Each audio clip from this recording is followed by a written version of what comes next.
News editor Sophie Mukwena, very good morning to you.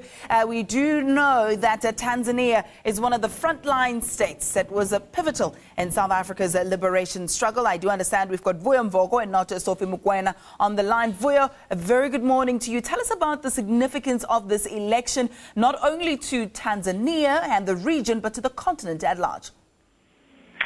Well, thanks very much, and I think it's significant on quite a number of fronts. One, it is the economy of the country itself and how it relates to the economy of the East Africa region more broadly. I mean, in 2013, it recorded a growth rate of 7.3%, which put together with the growth rates of the other economies in the region, including Rwanda, including Kenya. It was the East Africa community was becoming a significant a player in the continent. Currently, it's standing at number 10 in the continent, although it has dropped. So there is hope that whatever happens and whoever wins, it will strengthen the stability in the region, but also contribute to that much-needed growth across the continent. I mean, currently, as we know, I mean, South Africa is growing at a much slower rate, for example. So all the countries that are growing at much higher rates are bringing that sort of welcome news that Africa is indeed growing. So from an economic front, it is important for there to be stability in all the countries, and for that to be followed by growth.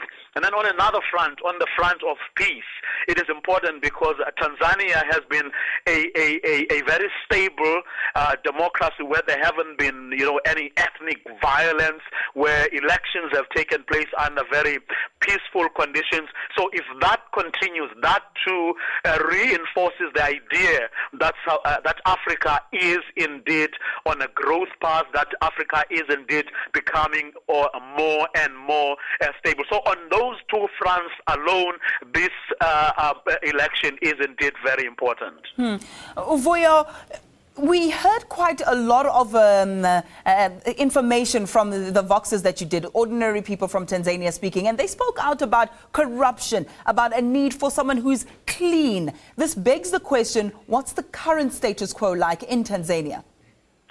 Well, it's really interesting because the incumbent, who is, of course, the outgoing head of state, Kikwete, in fact, has been seen widely and broadly across the board as perhaps being the person who was the cleanest and closest to such people as the father of this democracy, Julius Mwalimu Nyerere.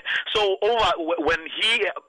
in the years that he has been the head of state, there have been no qualms about him. He's been seen by everyone, including the opposition, as the cleanest guy. But guess what? The guy who is currently the presidential candidate for the opposition, Edward Lowassa.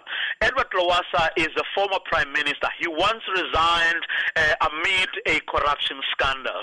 And at the moment, he is standing against John Magufuli. Nothing has been, although there has been some accusations previously, but nothing has really been found against John Magufuli.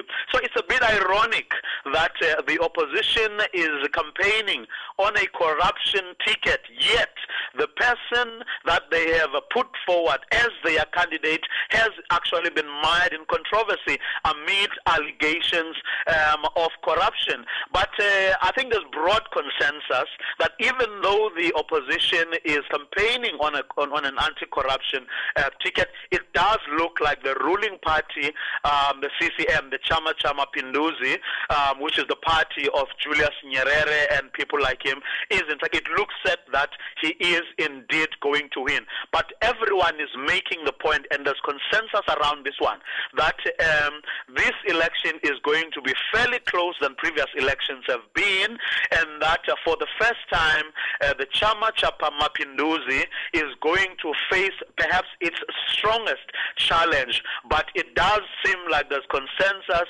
that it's going to be a case of so near yet so far. All right, let's leave it there, at least for now. Vuyo Mvoko, our contributing editor here on the SABC, or at the SABC. Thank you so much for that update. He'll continue to bring us a live coverage of what's happening on the ground there, the voter turnout that's expected, and as well as the preparations ahead of the polls in Tanzania.